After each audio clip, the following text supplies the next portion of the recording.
adalah Samsul Arifin. Ada satu pepatah yang kemudian dikembangkan oleh Nabi, dan itu hadis al-ikhtilafu ummati rahmatun. Setiap perbedaan adalah rahmat, dan perbedaan itu tidak perlu untuk kita buka kembali. Rahmat sebagai satu kata kunci bagaimana Islam harus tunduk. Islam harus mampu menundukkan realitas hari ini. Islam sebagai agama yang universal, Islam sebagai agama yang sholih di kulli zaman wal makan, sehingga kemudian kita mampu beragama secara Islami, mampu beragama dengan fondasi-fondasi moralitas, mampu beragama dengan fondasi besar di dalam Islam. Oke, mungkin itu saja yang pengantar dari saya untuk membuka sesi dialog. Yang pertama akan disampaikan oleh MH Ainun Najib tentang bagaimana Islam rahmatan lil alamin dan implementasi Islam rahmatan lil alamin di setiap perbedaan dan di setiap implementasi ekonomi, politik, budaya, sosial, dan yang lainnya. Untuk narasumber pertama dipersilakan.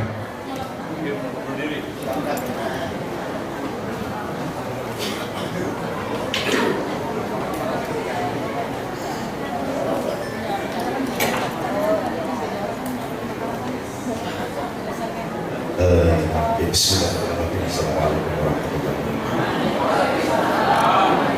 Kita pastikan dulu bahwa ini diskusi akademis dengan batas-batas etika ilmiah dan objektivitas ilmiah.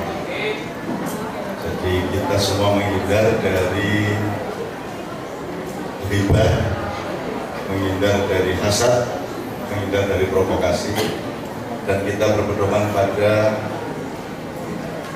inja'akum fasikum binaba'in fatabayyanu an tusibu qauman bijahalah fatusbihu ala ma fa'altum. Jadi hari ini kita memproduksi segala analisis dan pemikiran yang kita perhitungkan tidak akan membuat kita menyesal pada suatu hari, karena kita telah menghakimi atau menimpakan suatu kebodohan kepada suatu pihak. Yang pertama. Yang kedua, kalau ada dalam proposal disebut firqah, kalau secara universal Allah sendiri menyebut sumu atau babil, itu bisa gen, bisa spesies, bisa katurangga, bisa apa saja. Kemudian ada yang segmen-segmen, ada petilan-petilan, sampai kemudian ada golongan, ada aliran, ada umat, ada masyarakat, ada komunitas, ada macam yang terkeping-keping. Saya kira kita harus pertama-tama teman-teman mahasiswa, kaum akademisi dan ilmuwan mestinya mulai memastikan rumusan bedanya umat sama masyarakat sama rakyat itu apa. Golongan, kelompok, aliran, segala macam itu di epistemologisasikan secara agak lebih jelas, supaya kita tidak ngomong macam-macam yang sesungguhnya tidak berangkat dari satu kesepakatan etimologi. Itu yang kedua ya. Nomor tiga, kalau ada firqah yang bermacam-macam, ada output tafsir atau produk ijtihad yang bermacam-macam, sehingga kita mengenal kalau di Indonesia ada Nahdlatul Ulama, ada Muhammadiyah, kalau yang urusannya sama rokok ada Muhammadiyah Syafi'iyah, Muhammadiyah Malikiyah. Kalau Malikiyah merokok terus karena Pak Malik Fajar merokok terus, Syafi'iyah nggak merokok karena Pak Syafi'i Ma'arif tidak merokok. Itu yang berkaitan dengan rokok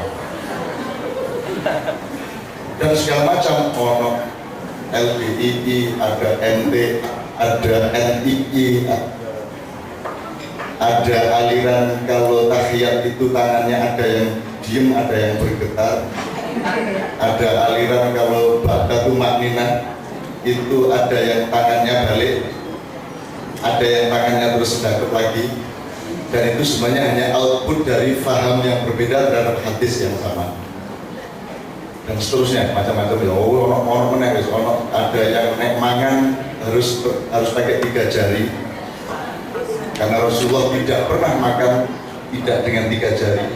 Jadi nek golek mie godhog ini juga belum jangka entek sakarmu, dengan macam-macam kemungkinan tafsir yang kita menyiapkan tasawuf satu sama lain. Saya ingin para akademisi dan para ilmuwan mengidentifikasi yang mana yang sifatnya khilafiyah, yang mana yang sifatnya ikhtilafiyah. Ini mohon dirumuskan juga ini bedanya khilafiyah sama ikhtilafiyah. Karena batasnya belum dirumuskan. Kayaknya khilafiyah itu perbedaan yang sifatnya lebih dasar dan tansiah. Tapi kalau ikhtilafiyah itu perbedaan tingkat kedua, tingkat ketiga. Jadi kalau NU wiritan bareng setelah sholat, kalau Muhammadiyah wiritan sendiri-sendiri dan tidak bersuara setelah sholat. Hasilnya adalah anak-anak muda Muhammadiyah sehari-harinya tidak pernah mendengar orang wiritan dan berdoa, sehingga ketika dia besar tidak bisa berdoa. Kalau NU karena di masjidnya selalu wiritan bareng astagfirullahaladzim bareng, tadi sengaja nggak sengaja akhirnya hafal, meskipun dia cuma angon wedus bukan ojek, hafal doa-doa dan sholawat naria dan sholawat macam-macam. Itu kalau NU. Nah ini yang nyurai apa? NU nyurai Muhammadiyah. Ini salah meneh. Karena Muhammadiyah punya pilihan sendiri bahwa dia melaksanakannya dengan sesuai dengan intensitas yang mungkin belum maksimal. Itu urusan mereka. Jadi kalau Muhammadiyah kan milih ijtihad, kalau NU milih mujahadah. Nah mujahadah gak kabul-kabul, ijtihadnya ya leren gitu. Akhirnya ya AKI saya bareng-bareng ijtihad kalau mujahadah. Saya kembalikan, yang harus dirumuskan adalah yang mana sih pertengkaran yang levelnya khilafiyah, yang mana yang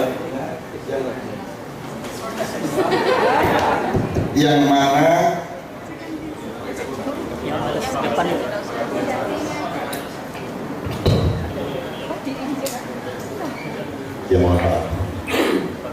Jadi kalau ada perbedaan sampai tingkat pertentangan di masyarakat Islam, itu yang mana yang identifikasinya di level khilafiyah, yang mana ikhtilafiyah. Misalnya NU itu beda sama Muhammadiyah, itu khilafiyah atau ikhtilafiyah? Gitu ya. Kalau kita punya identifikasi yang agak lebih jelas, maka emosi kita di dalam berbeda dan bertentangan juga bisa kita tata. Sekarang antara Sunni sama Syi'i itu khilafiyah atau ikhtilafiyah? Nah, mari kita rumuskan unsur-unsurnya. Bukan pemenang saya untuk itu, gitu ya. Tapi Anda sebagai ilmuwan harus meneliti, studi, diskusi terus. Katakanlah kalau khilafiyah itu misalnya syahadatnya beda, akidahnya beda. Tapi kalau nek tahiyate, nek misalnya soal kunut, kemarin di Magetan ada pesantren Sataria yang setiap sholatnya pakai kunut.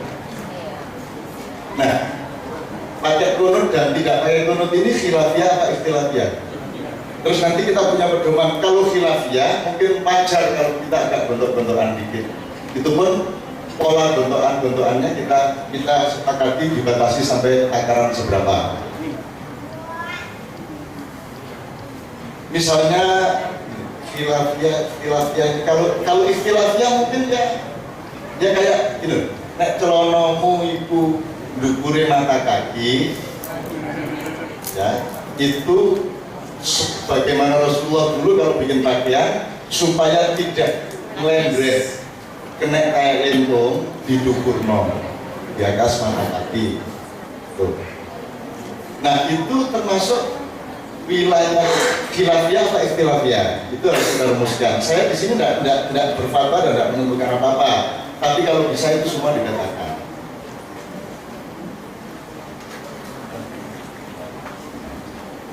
Misalnya begini, kita ditanya kepada Ustaz Umar Syahab ya, kita tanya. Misalnya kalau kita ngomong Ahlul Bait, yang disebut misalnya Syiah Sunni itu ada yang mengasumsikan pertentangannya terutama ketika 3 hari Rasulullah meninggal. Selama 3 hari itu terjadi pertemuan-pertemuan di mana akhirnya Muhajirin dan Ansor bertarung, kemudian yang menang Muhajirin, dan di antara para Muhajirin itu kemudian membaiat Abu Bakar dan seterusnya. Pokoknya versi ini ya, monggo ya, versi Anda bagaimana? Kemudian ada yang berpendapat bahwa berdasarkan wasiat dan hadis-hadis Rasulullah mestinya Ali yang menjadi penggantinya Rasulullah. Saya tidak ngomong yang benar yang mana. Yang saya ingin katakan sama Anda, ini termasuk khilafiyah apa ikhtilafiyah?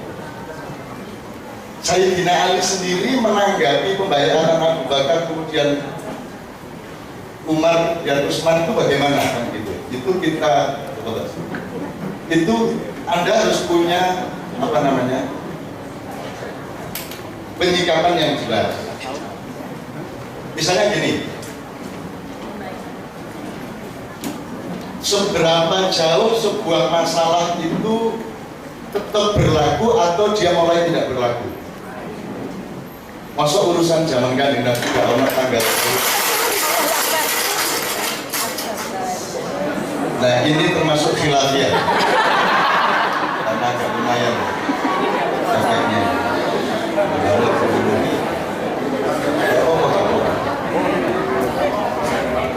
Saya kira itu gambaran yang sangat relevan dari keadaan umat Islam di seluruh dunia. Bono barang ngomong di pas angin itu. Cocok kadal. Oke, bismillah, nggak apa-apa. Diperbaiki Mas ya. Betul ya Mas, betul. Saya teruskan ya. Itu termasuk khilafiyah apa ikhtilafiyah? Ya contohnya. Nanti kita mohon izin untuk dijelaskan kedapulian. Sebut Ahlul Bait ini, Ahlul Bait, non Ahlul Bait ini sebenarnya apa? Rasulullah dengan keluarganya yang kemudian diaspirasikan menjadi Syi'i, kemudian yang non keluarga yaitu para sahabat dan seterusnya menjadi Sunni, atau bagaimana sebenarnya? Itu kita tanya sama beliau, Ustaz, anak tidak mengatakan dia atau tidak. Anak ini mengajari anak-anak caranya masak seperti ini. Perkara ini jagung benar atau jagung-jagungan anak belum tahu. Ya. Jadi Ahlul Bait itu sebenarnya Muhammad, keluarga Muhammad versus non keluarga Muhammad, ataukah Muhammad versus Aisyah, ataukah Aisyah versus Khadijah? Yang mana? Itu nanti beliau yang akan menjelaskan. Sebab Aisyah itu termasuk Ahlul Bait apa tidak? Ya. Nah Aisyah ini kan anaknya Abu Bakar juga. Nah Abu Bakar ini karena dia mertua, dia termasuk Ahlul Bait apa tidak? Ataukah Ahlul Bait itu adalah Rasulullah, Khadijah, Fatimah, Ali menantunya dan Hasan Husain cucunya, yang mana? Gitu. Ini kalau hari ini kita bisa memperjelas itu kan kita agak lebih ringan. Ya, agak lebih ringan. Nanti hubungannya sama Syiah segala macam. Kita mohon tanya kepada beliau-beliau. Nah, seandainya pun masih ada pertentangan pendapat mengenai siapa yang seharusnya jadi khalifah awal umpamanya, itu apa ya masih jadi persoalan sekarang? Hari ini apa masih jadi persoalan? Apakah orang Syiah menuntut di seluruh dunia agar supaya sejarah dirubah? Enggak. Saya tanya, dulu Gajah Mada di tengah jalan menyerbu rombongan Raja Siliwangi, sehingga terjadi perang Bubak, sehingga orang Sunda benci sama orang Jawa sampai hari ini. Di Bandung tidak ada jalan Gajah Mada, jalan Mojopahit, dan jalan-jalan Jawa. Sementara di sini santai-santai aja, jalan Siliwangi Yono, jalan Setan Yono, jalan Eksis, Surabaya tidak masalah. Saya ingin katakan sama Anda, apakah konflik perang Bubak itu masih akan kita wariskan sampai hari ini atau tidak? Apakah rentang waktu sejarah itu membuat sesuatu bisa menjadi tereliminasi atau tidak? Ini pertanyaan berikutnya. Saya tidak mengatakan harus atau tidak harus. Contoh lain,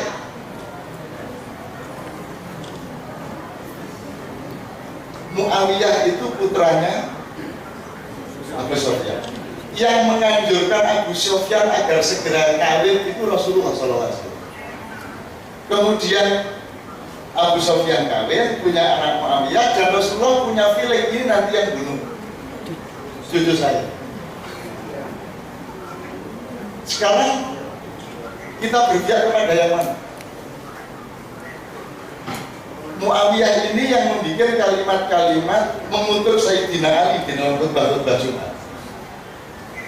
Mas ya. Jadi sebelum Barakallahu li wa lakum fil Qur'anil azim wa nafa'ani wa iyyakum, terus sebelum itu ada terkutuklah Ali, gobol, gancung, tapi itu tema. Ya. Sekarang saya bilang sama Anda, cucunya beliau, yaitu Khalifah Umar bin Abdul Aziz, adalah orang yang menghapus kalimat kutukan kepada Ali ini. Jadi Anda mau terusin konflik soal ini? Oh, yang menghapus cucunya sendiri. Artinya sudah didamaikan, sudah ditabayunkan dua generasi sesudahnya. Masa kita masih mau teruskan sekarang? Itu contoh lain yang menghancurkan peradaban, perpustakaan dan ilmu Islam di Baghdad adalah Genghis Khan. Ya Mas ya, Genghis Khan. Sekarang Anda mau bunuh semua cucunya, anak cucunya Pak Genghis Khan.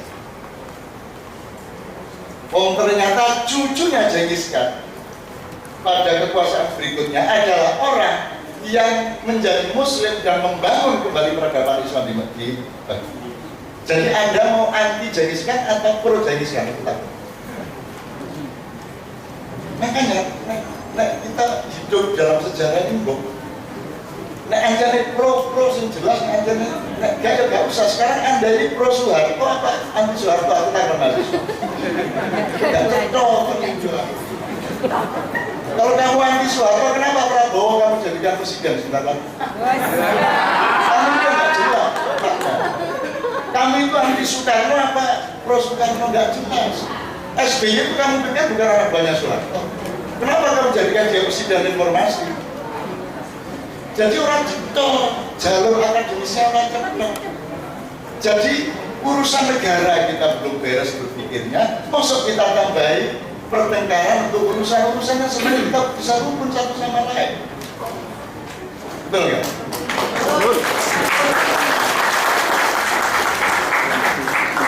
Ini loh, penyakit umat Islam itu menurut saya mau diperingatkan kalau waktunya mau habis ya Mas ya. Orang Islam itu punya pikiran, satu bilang, semua enak itu kecil ya. Sisi itu ngomong senjata itu rawon, gitu ya. Sampai di situ kan bener kan. Kesalahannya itu ketika si penggemar kecil itu ngomong, bener itu kecil kan, rawon salah, sesat. Bener, itu kan yang jadi masalah kita itu kan. Pokoknya sing Rasulullah biar itu cingkrang ini gitu. Terus kabeh wong dikon cingkrang nek gak cingkrang berarti tidak menganut sunnah Rasul kan gitu. Jadi sesat kabeh lah. Di situ letaknya. Oke, jadi soal Genghis Khan, Muawiyah segala macam tadi menjadi contoh, termasuk soal Gajah Mada tadi. Sekarang sama Belanda Anda masih dendam dan menjajah mbahmu, ngerampok mbahmu 300 tahun. Kamu sekarang masih dendam sama Belanda? Asal dalam Belanda ke sini kamu bantai. Bagaimana hitungan sejarah kita bagaimana? Malah kamu benci Hitler tuh. Sama Belanda tidak benci tuh. Ya kalau Hitler bencinya gak karuan tuh. Ini asal anak, mohon maaf ini anak-anak ngomong sama mahasiswa ya, supaya bisa sampai Hitler ya sahabat aku bisa ngomong kita ngomong Indonesia aku salah ngomong. Kok aku dilolok terus dibenci terus aku masalah ngomong. Gitu. Nah, jadi Bapak sekalian, ada banyak poin yang saya siapkan, cuma tadi saya pikir saya tidak di awal karena saya pikir saya didaftar di akhir, jadi saya akan direspon. Nah, kalau di awal ini saya terlalu banyak yang saya omongkan karena tidak ada batas yang sudah diberikan oleh pembicara sebelumnya. Terus ini yang saya ingin saja, Ini mahasiswa, Anda mau melakukan diskusi ini, Anda punya pahala 2-3 kali lipat di hadapan Allah SWT. Ini dalam Islam namanya ihsan. Kebaikan yang dilakukan tidak karena kewajiban tapi karena itikat baik. Karena pada dasarnya mahasiswa tidak punya kewajiban untuk ikut mengatasi masalah konflik. Yang punya kewajiban itu ulil amri. Saya nyicil. Untuk mengatasi masalah ini levelnya mana? Karena ada atiullah wa atiur rasul terus wa ulil amri minkum. Ini gini, yang Allah pakai atiur, yang rasul pakai atiur, yang ulil amri tidak pakai. Kalau ini retorika dari Allah, mestinya atiullah wa rasul wa ulil amri minkum. Enggak, atiurnya dibaleni Indo. Berarti ini bukan retorika, berarti ada kandungan maksud. Kalau menurut saya, feeling saya, kalau sama Allah itu mutlak hati, kalau sama Rasulullah mutlak hati itu. Tapi kalau ulil amri, diskusi sih, gosip. Ulil amrinya itu nggak jelas. Ada orang dibunuh di Sabang nggak pidato, Basurin mati pidato. Ini kan sampai hari ini saya tuh nggak paham sama tengkoraknya Pak SBY.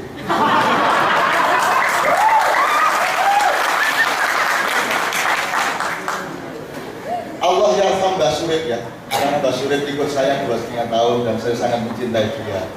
Cuma saya harus meletakkan Basurit di tempatnya, di makomnya yang tepat. Orang dengan 2 lagu, bangun tidur, tak gendong sama tidur lagi. Bangun tidur lagi. Itu akan dijadikan monumen di Mojokerto. Diusulkan oleh Wakil Gubernur Jawa Timur yang namanya Syekh Saifullah Yusuf. Maulana Londong. Untuk ulama-ulama Mojokerto mengantisipasi loh, yang berjasa untuk Mojokerto itu banyak kiai-kiai, ulama-ulama, tokoh-tokoh masyarakat yang lebih pantas di monumennya. Hanya dengan 2 lagu itu beliau meninggal, saya ikut ngurusin pemakaman beliau di tempat Rendra. SBY langsung jatuh untuk Basurit. Ketika Rendra meninggal, orang yang karyanya luar biasa berpuluh-puluh tahun, SBY tidak jatuh. Jadi ini kan, ini ulil amri, ya apa gitu. Gitu.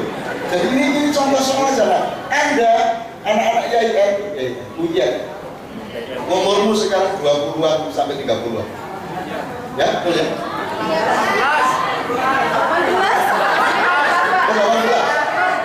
Oke, bagus lagi. Ada yang semester 14 angkat tangan. Anda ini adalah mayoritas penduduk Indonesia, karena penduduk Indonesia sekarang umur rata-ratanya 27,5 tahun. Jadi Indonesia ini ada di tangan Anda masa depannya. Jadi Anda kalau benar mulai hari ini bersikap dan melihat masalah, insya Allah Indonesia ke depan akan bukan hanya aman, tapi akan mengamankan seluruh dunia. Anda lihat, Arab Saudi tidak pernah kompak sama Iran. Liga Arab, Liga Islam tidak ada yang kompak. Negara-negara Islam di sana tawur terus. Irak diserbu, Arab Saudi yang dipakai untuk pandangan militer dan yang membiayai Arab Saudi. Indonesia tidak seperti itu. Tidak mungkin NU kasih uang untuk pangkalan nyerbu Muhammadiyah. Tidak mungkin. Nah, NU Ansornya sudah menjaga gereja, mulai besok mulai menjaga semuanya, termasuk gedung-gedung Syiah dijaga oleh Banser.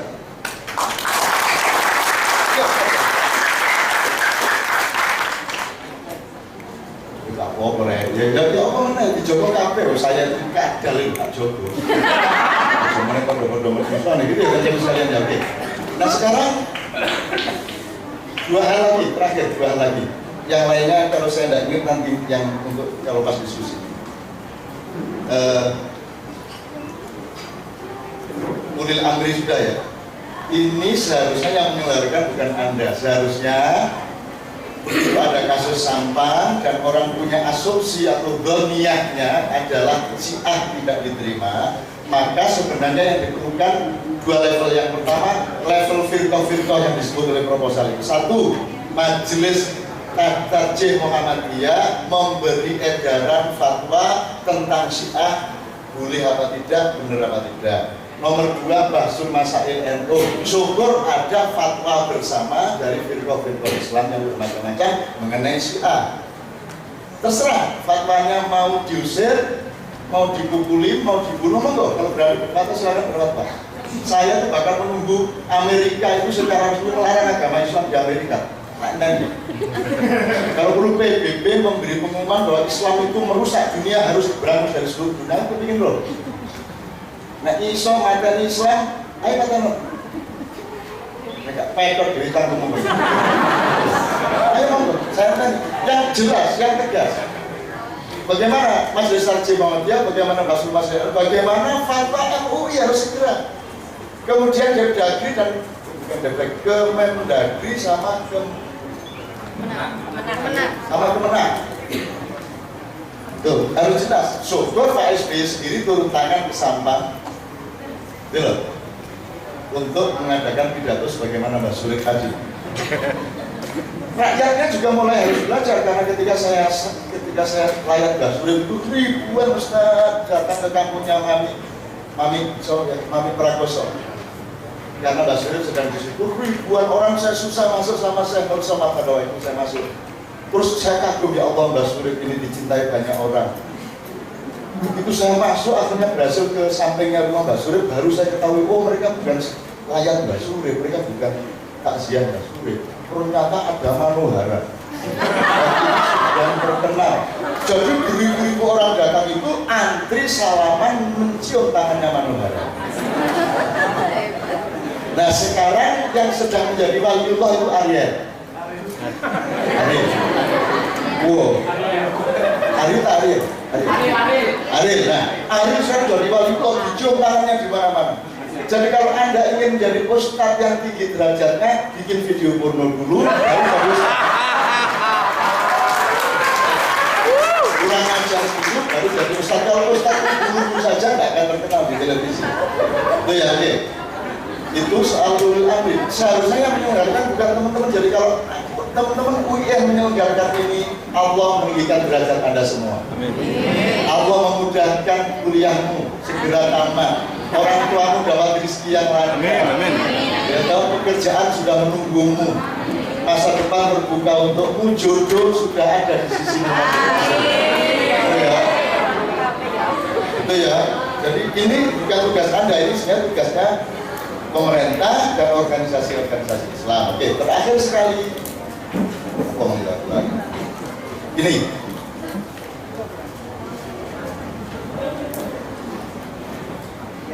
Setiap peristiwa kalau bisa kita identifikasi. Ini substansinya apa? Ideologi, ekonomi, politik, budaya, atau apa? Misalnya kalau kita ngomong Abu Jahal melawan Rasulullah, itu oke, perlawanan terhadap tauhid satu. Tapi juga jangan lupa itu perlawanan terhadap hak paten air Zam-Zam yang dipegang oleh Rasulullah berdasarkan warisan dari Abu Thalib dan Abdul Muthalib. Jadi Abu Bakar itu, Abu Jahal itu seorang konglomerat yang menguasai perekonomian Mekah dan sekitarnya. Dia tidak mau terancam, dia tidak mau terganggu dominasinya oleh hak paten air Zam-Zam. Itu juga faktor. Jadi kalau ada pertentangan di Sampang atau di manapun, mohon dicari dimensi-dimensi yang mungkin ada. Bukan hanya dimensi Syiah sama Sunni. Saya tidak percaya sama Syiah sama Sunni itu menjadi pertentangan di Indonesia. Tidak percaya.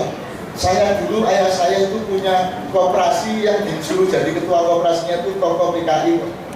Terus sekretarisnya tokoh PNI. Ujungnya harus Syiah, podo-podo sembayangi, podo-podo. Nah, berarti Dan saya di Indonesia ini mana peristiwa ideologi itu mana? Apa ada? Tunjukkan kepada saya apa pernah ada keputusan yang sifatnya ideologis di Indonesia.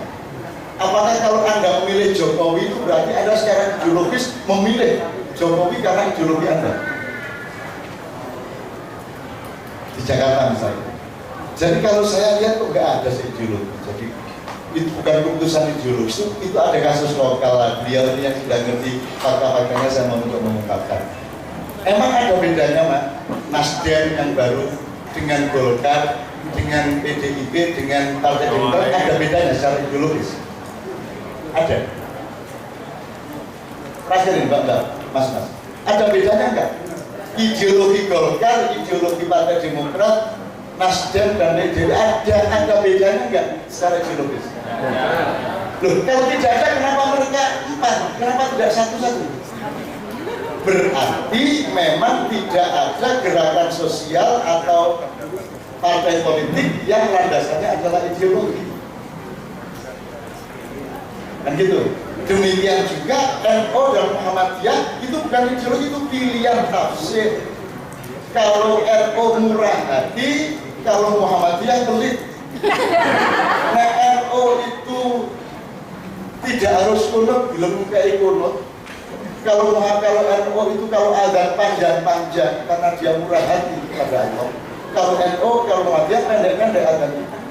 Kalau NU itu as-salatu khairum minan naum. Oh, Muhammadiyah tajwidnya berbeda. As-salatu khairum minan naum. Nah, itu Muhammadiyah. Terus kain kabel.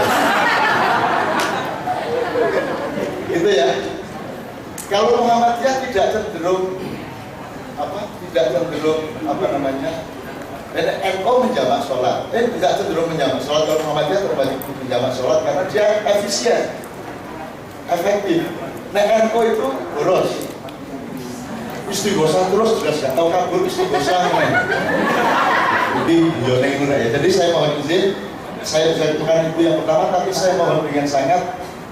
Seluruh yang saya omongkan tadi merupakan poin-poin yang mohon dipertimbangkan. Masalahnya bukan sampah, kita tidak ngomong sampah, kita tidak ngomong Sunni Syiah. Yang kita omongkan adalah caramu menangani masalah. Siapa yang harus menangani masalah dan siapa yang tidak harus menangani masalah. Karena di sini kita tidak punya ulil amri minkum, ini tidak kita formasikan secara tepat. Mohon maaf untuk sementara begitu. Assalamualaikum warahmatullahi wabarakatuh.